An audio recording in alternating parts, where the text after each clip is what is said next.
I think they're making a mistake if they think that, right? The idea that you have to be married in order to become financially secure is kind of an antiquated concept. It's something that maybe people believed in, 1932 or 1845. I think that there are many ways women can obtain financial security. Men too can obtain financial security without being married. That's the first thing. You learn, you get your own financial literacy. You make your own investments. You get your own assets.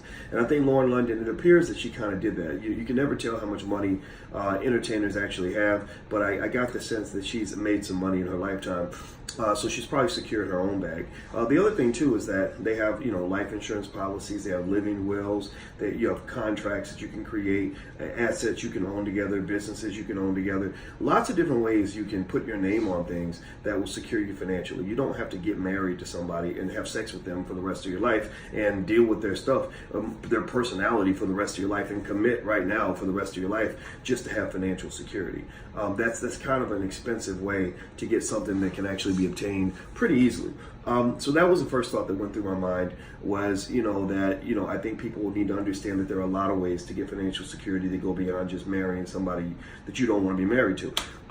The second thing is, a marriage is it's supposed to be about this thing. I know I probably sound crazy when I bring this up, but I've heard of this thing called love, and and there are some people that would say, maybe marriage ain't supposed to be about securing the bag. Marriage is, when you say things like that, girl, you should have secured the bag. What you're really kind of doing is you're referring to a man or a woman in some case, because you got a lot of wealthy women out here. You're referring to that person. You're reducing them to kind of like a piece of meat.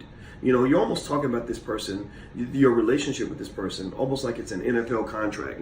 Hey, dog, you should have got that guaranteed money, man. You should have got that guaranteed money, dog. Like really, it's not like it's not like you're signing a contract with the Cleveland Browns or the Buffalo Bills. Where you're trying to figure out how much money's guaranteed and how much you get with bonuses and incentives and trying to sign the deal before the spring training camp is over. You're not trying to do that. You're trying to actually form a meaningful relevant bond with another human being. So, I'll tell you what, most people I know who are financially intelligent, one thing that they understand is that the minute that you obtain a lot of money, there's always somebody out there trying to get it. There's always somebody who sees your bag and they say, I'm going to secure that bag. I want that son of a bitch's bag. I want that person's bag. And so what ultimately will occur is that if people get a sense that you see a marriage as simply an opportunity to secure the bag, they're not going to give you that bag. They're not, it's just like if a woman knows that a man is just trying to get close to her so he can have some sex, then she's going to be sexually stingy with him in many cases. She's going to say, now you ain't getting nothing, because now you're letting me know that all you see me as an opportunity to get something that you want personally. You're not even thinking about what we're both going to get out of it, what you can do for me, what I can do for you, how we can help each other. You're thinking about how you can secure my bag. So basically, I think that whole critique of Lauren London and Nipsey Hussle and all that for not getting married, I think that was kind of a bogus critique. I think that was unfair. I also think that when you talk about other people's relationships, you got to be careful because there's a lot of unknown variables that we're not aware of. And so the reason I talk about this issue is not from a gossipy standpoint, but because I believe that the best way for me as a finance professor, and I've been teaching college students for 25 years, the best way for me to teach the Black community the importance of money and how to understand money is to figure out what they're already talking about and to help them understand how everything that you go through in life, almost everything, I'd say 70-80% of everything that Black people talk about when we're talking about celebrities or whatever has a financial angle to it, and there's a teachable moment there. There's an opportunity for everybody to learn. And so I see the world as a laboratory. I see the whole world as a place where I can do lots of teaching, more teaching than I ever did when I was in the classroom at Syracuse University. The only difference is that you don't have to pay $60,000 a year in order to hear the things that I'm teaching. You can actually, take a class at the Black Business School for $3 or $4 a day or something and learn 10 times more, because I'm actually freer to talk about these topics in a wide variety of contexts, and that's how you actually learn. That's how I learned finance, was by applying it to real life, applying it to things like marriage, applying it to things like, like my job and how, racism is a killer for Black people and how it affects you psychologically and physically and all these other things.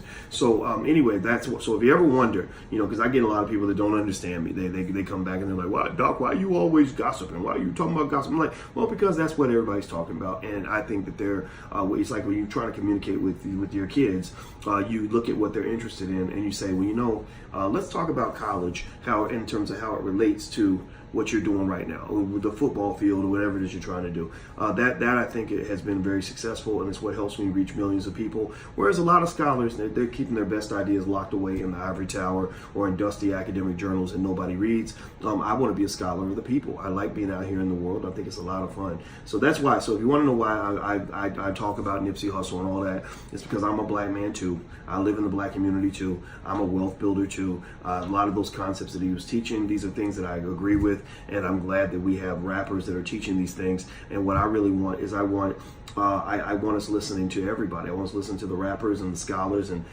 not the ignorant rappers, but I want us listening to the rappers that are going to help us make us better people, create a better community, not the ones that are out here just preaching white supremacist nonsense.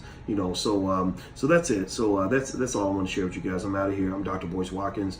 Make sure if you haven't done that, make sure you hit the like button, share button, subscribe button. Also, if you're interested in getting your wealth building journey started, feel free to go to blackmoney101.com. That's blackmoney101.com. It's a program I have online where I teach all different aspects of wealth building, and it's an amazing program. There's just dozens of hours of really extraordinary content. And I think you guys are going to like it a lot. So blackmoney101.com. I'm out of here, guys. Have a good day. I'll see you soon. Peace.